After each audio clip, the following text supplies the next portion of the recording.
Today we're going to talk about 10.5 factoring, and we're only going to look at factoring when we have 1x squared in the front. And so sometimes you can have numbers that are in front of x squared that you would also factor, and we'll work on that in the future. But for today we're just going to factor expressions that have x squared plus some number times x plus c. And so as we look at that, the first thing we want to look at is when we have one of these expressions. So let's say the first one here we'll do is x squared plus 8x plus 15. We have to think about foiling, and foiling kind of going backwards from foiling. So we're going to come up with two sets of parentheses. Now when we come up with those two sets of parentheses, we know that we have to take first times first in order to get whatever is up here. And so in order to get x squared, that's pretty easy. We're just going to take x times x. So whenever this is x squared, we know we're going to have x in front there, just x times x. We also know that whatever this is and whatever this is, when we multiply our last terms, last times last, that's got to give us this right here. So really what I'm looking for is I'm looking for what can I multiply times times something else. What two numbers can I multiply together to get 15? But then also I have to think about the outside and inside terms going together to get 8.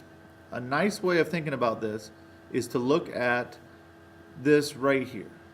If your last sign there is addition, that means what you're thinking about is what can I multiply together to get 15 and add together to get 8. And so you start thinking about 15 and 1. Well, 15 and 1 would add up to 16. So the other one that comes to mind then is 5 and 3. And as you can see, 5 and 3 add up to 8. And so I know that 5 and 3 are going to be what I want to put in there. Now this is addition and this is addition, so these are both going to be plus. If you go and work backwards now and do FOIL, first is x times x, that's x squared. The outside is 3x, the inside is 5x, 3x plus 5x is 8x, and then positive 5 times positive 3, that gives me the 15. Again, the big thing to look at when you first start the problem is right there. Look to see if that is addition. If this is addition, then you're going to see what numbers do I multiply together to get 15, and then that I can add together to get this middle term here. So let's look at another one that has addition at the end there. This one will be just a little bit different though. We'll go x squared minus 9x plus 20. Now the similarity is I still have that plus in the last term right before the constant. It's plus 20. Since it's plus 20, I know that as I go through here and start to factor it, I'm still going to have x times x to get the x squared, but now I'm looking for two numbers that I can multiply together to get 20, and when I add those numbers up, I get 9. I'm not worried about the negative right now. I'll worry about that in a moment. But I want to get 9 there. So I start thinking, okay, 20 and 1. No, 20 and 1 is going to be 21. Okay, 10 and 2 maybe. 10 and 2 is going to equal 12. The one that's going to work here is going to be 5 and 4, because 5 times 4 equals 20, and 5 plus 4 equals 9.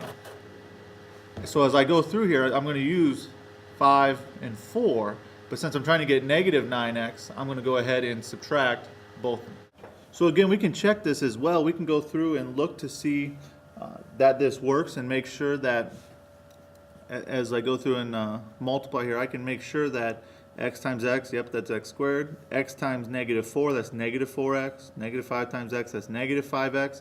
Negative 4x, negative 5x, that's going to be negative 9x. And then negative 5 times a negative 4 is going to give me that positive. And so the big thing to see there is, as you're doing these problems, make sure you understand that when that last term is addition, you're looking to see what can I multiply together to get the constant, and then add together to get the middle term there. So if the last term is addition there, you're going to go through and add them, then it would be reason to think here that when I have subtraction at the end, like minus 9, that we would subtract. And that's exactly right. When you have subtraction here at the end, when you have a negative 9 at the end there, you're still going to take x times x to get x squared. But now you're thinking, what numbers can I multiply together to get 9? When I subtract them, I get 8. And when I say subtract them, I mean just take the biggest one minus the smaller one. Excuse me. So I'm going to take, look at 9, and I'm thinking, okay, 3 times 3. Well, 3 minus 3 is 0. That's not the 1. So now the only other one I'm thinking of is 9 and 1. 9 times 1 is 9. 9 minus 1 does give me 8. And so I know that it's going to be 9 and 1. Again, the reason I knew to subtract was because this was minus 9. And so that's how I knew to start subtracting. Now I have to analyze the signs here. I want to get a negative 8. Since I want to get a negative 8, that means I want the bigger number to be negative in order to get that. Because I'm going to go x times x, that's x squared. Outside is going to be negative 9. The inside is going to be positive 1x. Negative 9 plus negative 9x plus 1x is going to give me the negative 8x. And then positive 1 times negative 9 is going to give me the negative 9 here. There's only one other situation that could happen, and that's again where we have the last term being negative, but the middle term here being positive. And so this is the only one that we haven't done yet. Again, all of them today will have an x squared in front, and the way to get x squared is just to take x times x. I see that I'm subtracting 18, so I'm thinking about what two numbers can I multiply together to get 18, and when I subtract them, I get 3. And so I start thinking, okay, 18 and 1. Nope, 18 minus 1 is 17. 6 and 3, 9 and 2, those are all options. So 9 and 2, 9 minus 2 is 7, that doesn't work. 6 and 3, 6 minus 3 is 3. Okay, that's the one. The reason I knew to subtract again, just to keep repeating and reiterating here, this is subtraction, so I know to subtract it. When that last term on the constant is subtraction, then you need to subtract the two numbers to see to get the middle term here.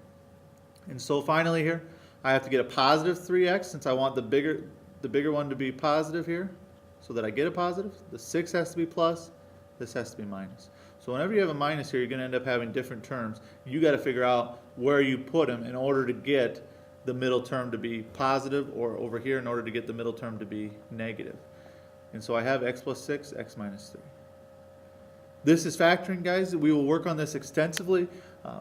This week we will also add numbers to the front here, which will increase the difficulty a little bit, but still be the same concept as what we'll be working on with this.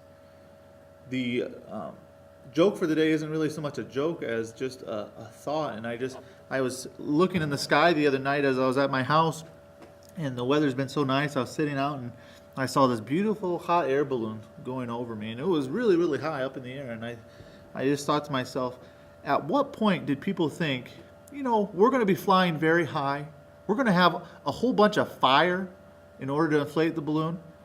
I think let's use wicker for the basket that we're standing in. That was a brave, brave person who would want to stand in a wicker basket when dealing with height and fire. So guys, be brave, go up in a wicker basket if you can, and always remember to eat bacon.